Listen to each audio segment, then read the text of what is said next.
Olá pessoal, sejam novamente bem-vindos ao TVC Channel News.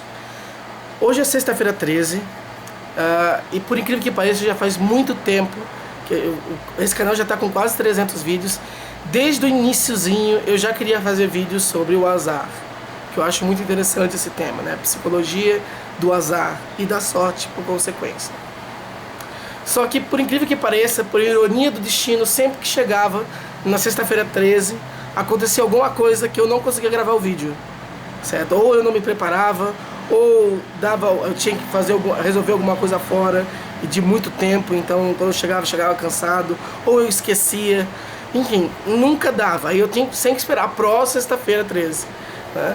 E às vezes demora, porque não é uma data fixa no calendário, né? Então demora um tempo para vir a próxima, e vir a próxima, e vir a próxima, e sempre ia esquecendo, sempre ia esquecendo, e sempre ia esquecendo.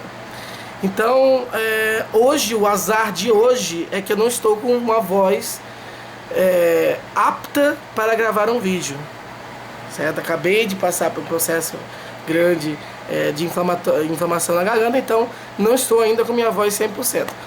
Mas eu coloquei a meta de que não, dessa vez, a sexta-feira 13, não ia passar sem vídeo aqui no canal. Então eu estou fazendo vídeo assim mesmo. Eu peço que vocês me perdoem pela baixa qualidade da minha voz hoje, certo? Já sei que no vídeo anterior ficou com o áudio um pouco problemático, mas talvez fique um pouco também assim hoje. Prometo melhorar nos próximos.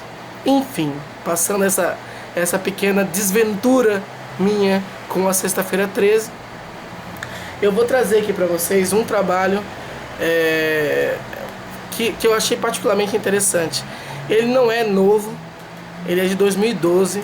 Para vocês terem uma noção, eu comecei a querer fazer vídeos sobre isso no início de 2014, então naquela época ele era relativamente novo, né? E esse trabalho sempre teve no meu computador, mas eu nunca conseguia fazer, né? Então agora estou fazendo. Então qual é a premissa dele, né? A premissa dos autores é que a gente interpreta, a gente lida com a sorte e com o azar de uma maneira muito semelhante que a gente lida com coisas que nos contaminam. De fato, nós interpretamos que tanto a sorte quanto o azar contaminam a gente.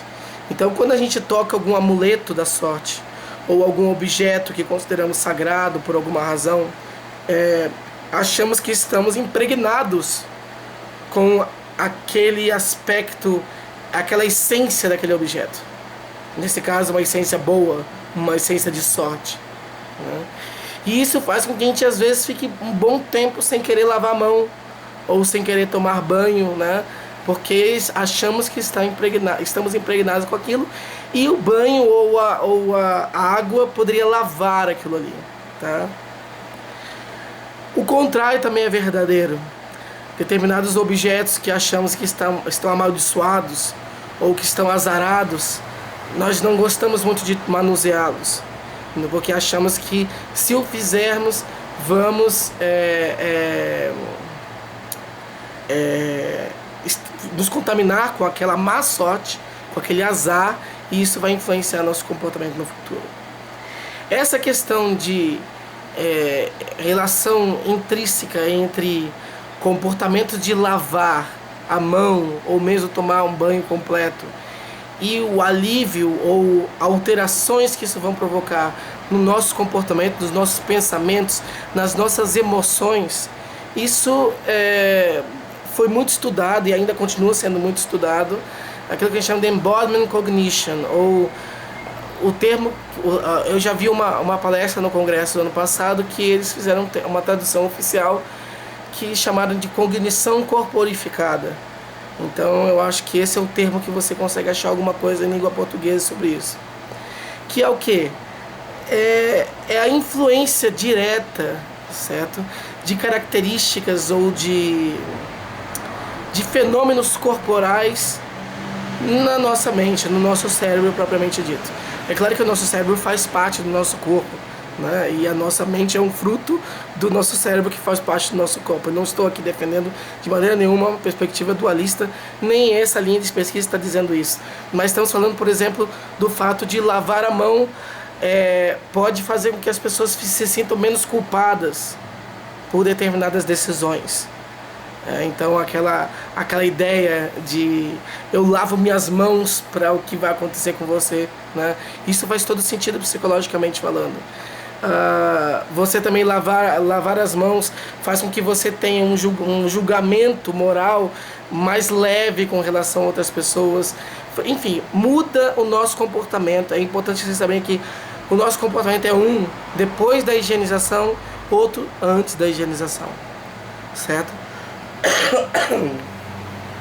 O que esse trabalho quis demonstrar, né, o objetivo deles, era mostrar se quando as pessoas lavavam as mãos, ela alterava a percepção de sorte ou de azar.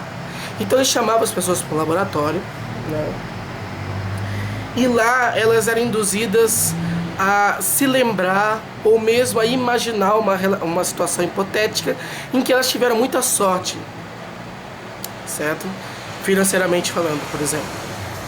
Elas ganharam, é a sexta-feira, é o azar da sexta-feira 13, né? Passar um carro justamente nesse momento. Quase nunca passa carro aqui, aí eu vou gravar. Elas lembraram que ganharam na loteria, por exemplo, ou imaginaram que ganharam na loteria. Isso é um comportamento de sorte. Numa outra situação, outras pessoas, né, imaginavam que haviam comprado vários bilhetes de loteria, gasto muito dinheiro com isso e nunca tinham recebido nada, nem aquele prêmiozinho que é outro bilhete que te dá, né? Nada, nunca tinha ganhado nada. Então você tinha duas situações, uma em que a pessoa acabou de recordar ou imaginar uma situação de sorte e outra que a pessoa acabou de recordar ou imaginar uma situação de azar. Já é demonstrado, né, em outros trabalhos que quando isso acontece, a pessoa que ainda está movida de alguma forma pela sorte, nem que seja por essa lembrança ou essa imaginação, ela acaba tendo um comportamento mais de risco depois. Por quê? Porque ela acha que ela está energizada pela sorte. Ela acha que ela está contaminada pela sorte. Logo, o próximo comportamento dela também vai dar certo. Tá? É uma ilusão, um viés cognitivo que ativa nesse momento. Quando as pessoas são apresentadas a situações negativas de azar e outras coisas, o comportamento dela subsequente é diferente, é de ser mais cautelosa, é de ser mais conservadora nas decisões. Por quê? Porque acha que está ainda contaminada por aquele azar, certo? Então, eles apresentavam essas situações hipotéticas para dois grupos de pessoas e depois, aquele grupo que tinha imaginado ou recordado a situação de sorte, dividia de novo. Metade deles lavava a mão, era obrigada a lavar a mão. A outra metade não lavava a mão, certo? No grupo do azar, a mesma coisa, metade lavava a mão, metade não lavava a mão. Depois que eles tinham ou lavado ou não lavado a mão, eles eram apresentados a uma situação hipotética, que dizia basicamente o seguinte: você é dono de uma empresa de computação. Se você não fizer nada, se você não investir mais nada nessa sua empresa, você vai ter uma grande empresa de computação. Você vai ter um lucro de 20 milhões no final do ano. No entanto, se você investir nessa empresa, você vai ter ao final deste ano e a cada ano que vai ser subsequente um lucro de 4 milhões. Ou seja, em vez de você ter 20 milhões de lucro, você vai ter 24, depois 28. Só que isso vai acontecer em 70%, tem 75% de chance disso acontecer, 25% de não acontecer. Então essa segunda opção, fazer esse investimento, é um comportamento de risco em potencial. O outro não, o outro é a certeza. Você não faz nada, você vai ter aquele mesmo lucro, que é menor do que o outro, só que no outro existe a chance de você perder, certo? Porque daí se você, nesses 25%, você ia ter um prejuízo de 8 milhões, você ia receber 12 milhões no final, né? Então existe um risco em potencial. O que eles viram é que nas pessoas que foram pareados, que foram apresentadas a situação de má sorte ou de azar, quando elas haviam lavado as mãos, tá? Elas tendiam a escolher o experimento, a opção de risco, muito mais frequentemente do que quando elas não tinham lavado as mãos. Enquanto que as pessoas que tinham sido apresentadas à situação antes, né, de sorte, quando ela lavava a mão, 35% escolhia esse experimento, essa situação de risco, e 77% escolhia a convencional, certo? Aliás, 75% daquelas que não haviam lavado a mão escolhiam a opção de risco. O que que isso demonstra? O que que isso demonstra?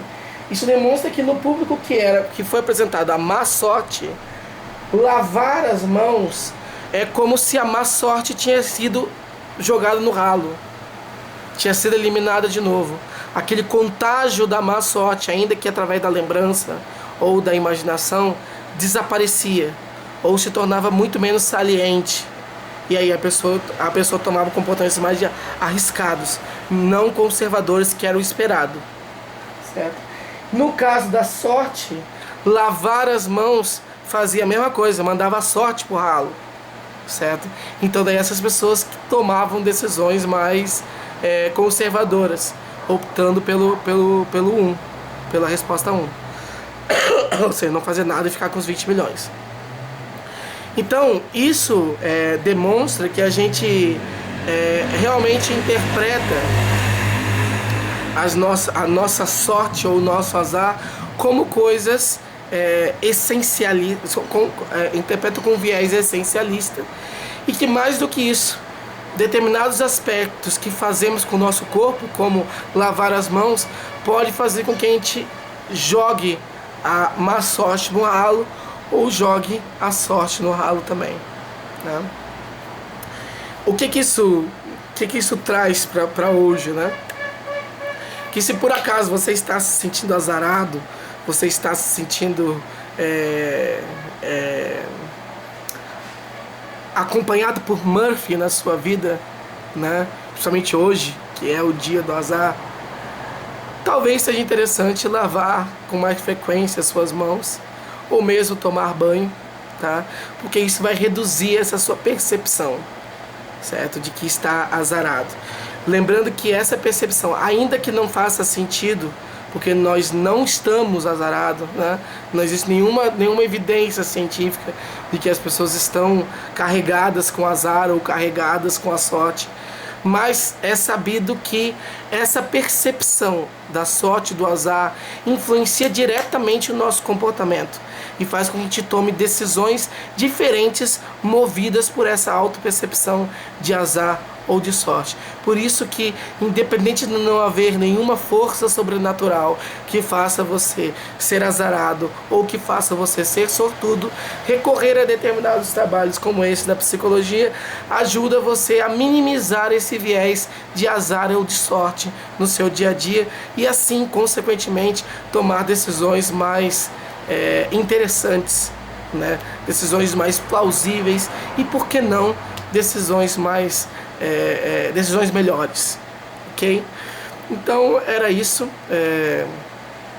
Lembrando que o nosso pensamento supersticioso, talvez eu faça mais adiante um vídeo sobre isso, ele não necessariamente respeita às vezes as regras da religiosidade.